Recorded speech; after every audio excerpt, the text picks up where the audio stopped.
What's up YouTube, Photoshoot here, and I'm back with another video. This time we got the deck profile for this month, which is going to pick Chaos. Chaos is a very infamous deck, not only in September 2011, but also in Gold format. And both Gold format and 2011 have the similarity that they both get 3 Chaos Sorcerers and 1 Black Luster Soldier, so this deck is a force to be reckoned with. Back in the day when BLS was unbanned in 2011, people thought that this deck was the deck to beat, besides Agents maybe. So yeah, everyone thought that Chaos variants were going to dominate the format, which was not true in the end, because as we all know, Plants was the best deck at the time. But I still think that Chaos could have been much better, especially if the builds were more optimized, which we see in modern Tango Plan format way more. So, the build I'm going to profile is the Alchemist Chaos build, which is a bit more grindy than an Ancient list for example, but still has it still has the target to drop a bunch of boss monsters and then go just slowly outgrind the opponent. So yeah, I still think it's one of the top decks. Has access to powerful cards like Tour Guide and Thunder King Royal, of course, and also being able to run 4 Chaos monsters is also something that is very important and also very strong. So yeah, it's a very fun deck, in my opinion. Kinda like a toolbox deck, since you can run so many good single cards. Like I already mentioned, Tour Guide, Thunder King Ryo, but also a bunch of hand traps. Tragodia is also very powerful in this deck, since your hand count is very full most of the time. So yeah, a lot of people in America think that this deck is the best deck, and I can see the point. I mean, it's the only thing that is not that great for this deck is the Agent matchup, but it's still a very solid option to choose against the Plant deck. So yeah, without further ado, let's get to the deck profile. So let's start with the monsters, of course, and we run a very monster heavy build. First we got 4 Chaos monsters, 3 Sorcerers and 1 BLS. This deck shows even more why BLS was such an unnecessary unban. Because if you have the situation where your opponent banishes a light and a dark monster, you always hope it's the Chaos Sorcerer, because BLS is much worse. And still, Chaos Sorcerer, also a very powerful card, was limited a long time ago. So sometimes people only run 2, but I don't see the point in that, because your Chaos monsters are your main win condition. Some people also play Dark Arm Dragon, but Dark Arm Dragon can be a dead draw, and it's also kind of random to draw. So I think just running the 4 Chaos monsters is enough for this deck and gives it enough win conditions. And we also run double Chaos, which is kind of a pseudo Chaos monster. We got a lot of tribute fodder in this deck, and Chaos is just in the additional banish, and unlike Chaos Sorcerer, you can also banish face down monsters, which is very important. So he's a dark also, and gives the deck even more removals. Then also 2 copies of Cyber Dragon. Besides the Chaos monsters, this deck is kind of normal sun reliant, so Cyber Dragons fixes that as well. It gives us access to Chimera attack, and we can deal with a Cat Caster.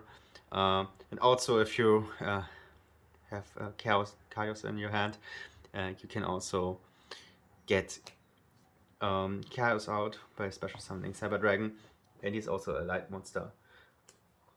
And then 3 tour guides. I don't need to explain why we run this card. The dark attribute is even more important here in other decks. And yeah, we got Leviathan plays, Levier plays for your bench stuff. Then we run a bunch of hand traps. 2 copies of Effect Veiler. This deck is not running that much protection, so we need different kind of interruption.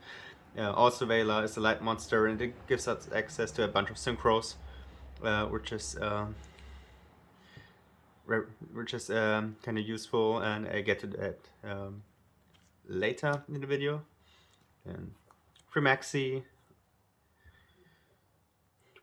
best hand trap for this format. I mean, in some matchups, it's kind of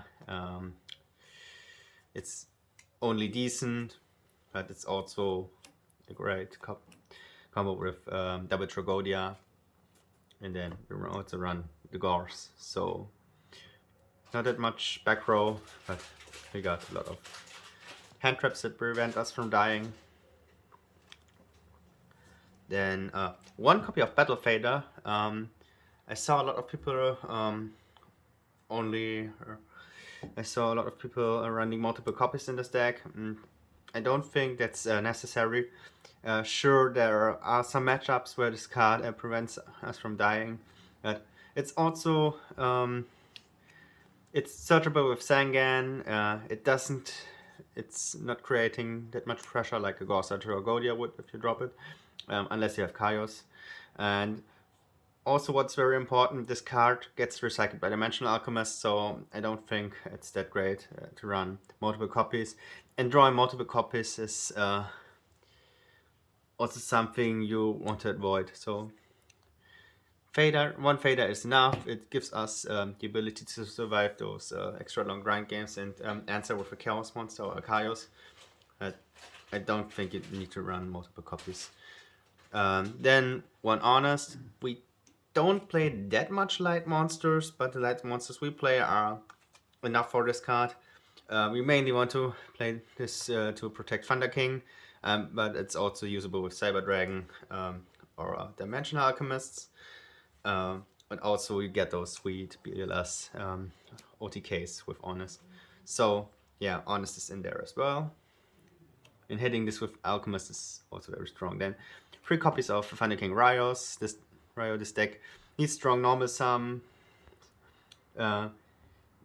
Great best card of the format in my opinion. Great at turn 1. The only thing which is better in other decks is that you have more back rows to protect it, but it's why you play Veiler and Honest, for example. And that's also a light monster. Then 3 copies of Dimensional Alchemist. This card, it's kind of sad that this card never had the breakthrough it deserved, in my opinion. This card's not only seeing play right now in this specific house deck, but also in the Fairy deck in Edison, which is very nice. Very interesting, grindy card. And also one of the main floaters in the deck. The only thing you have to be careful about is since it's an Alchemist effect to float is an optional when effect, that this card just misses its timing when it dies with Chainlink 2, so you have to be careful about that because that's not not that great when you hit a monster and then the Alchemist just dies to a Chainlink to Torrential, for example. And then we play 2 one-off cards, 1 Gale, which is at 1, so we can only play 1 Gale. Gale does a bunch of things, mainly running over Thunder King and Stardust, but it's also searchable with Sangan. It's a dark monster, and it gives us, being a tuner, it's also something that gives us a lot of options in this deck. Especially the access to Armor Master and one Spirit Reaper. Spirit Reaper also a great card in this deck because in situations where we summon a Chaos monster, we can just summon a Sorcerer, for example, Banish, normal summon Spirit Reaper, and pick a card of our opponent's hand. So that's the monsters. This thanks to this being an alchemist build, our monster lineup is our deck is very monster heavy, because you really don't want to hit spells or traps with this deck. Then for the spells we play 3 copies of MST. So yeah, we play all the background removal we can find. 2 dualities. You could play this at 3, of course. In the later stages of the game, it can be that, because then you summon Tour Guide or your Cyber Dragons or your Chaos Monsters. So in the early stages of the game, it's still a great consistency card, and we also run 1 of Lore of Darkness.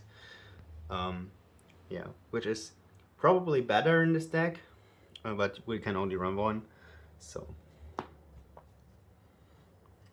then we play also the 3 staples: Reborn, Storm, and Darkhold. And as a single copy trap, Treacherous.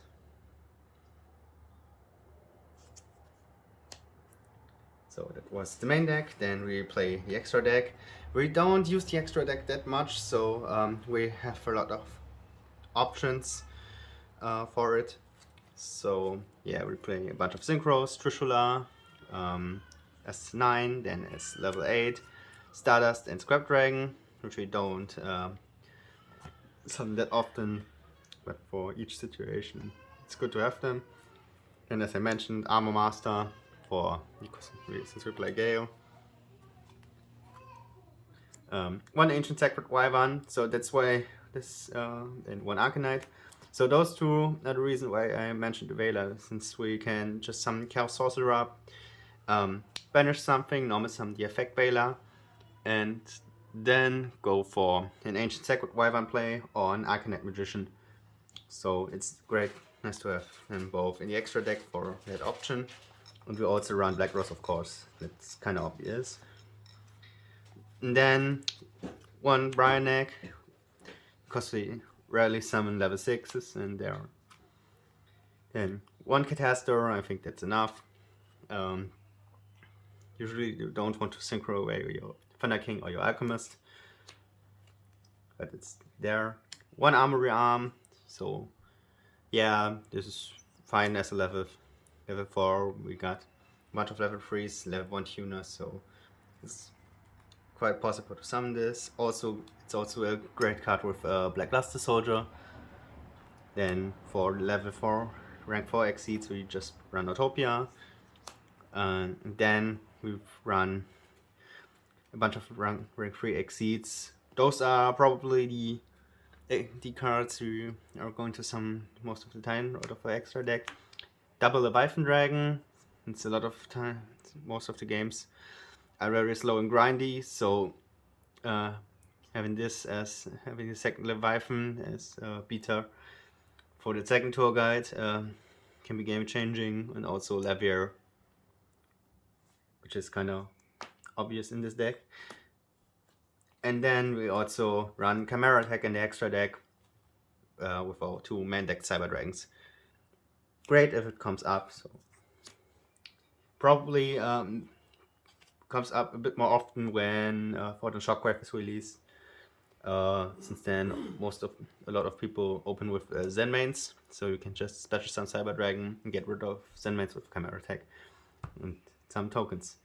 So that was the deck profile for this month. I hope you liked it. As I said again, a tournament is coming out at the 9th of April, so check our Discord for more information. This was the video. Until then, see you soon and goodbye.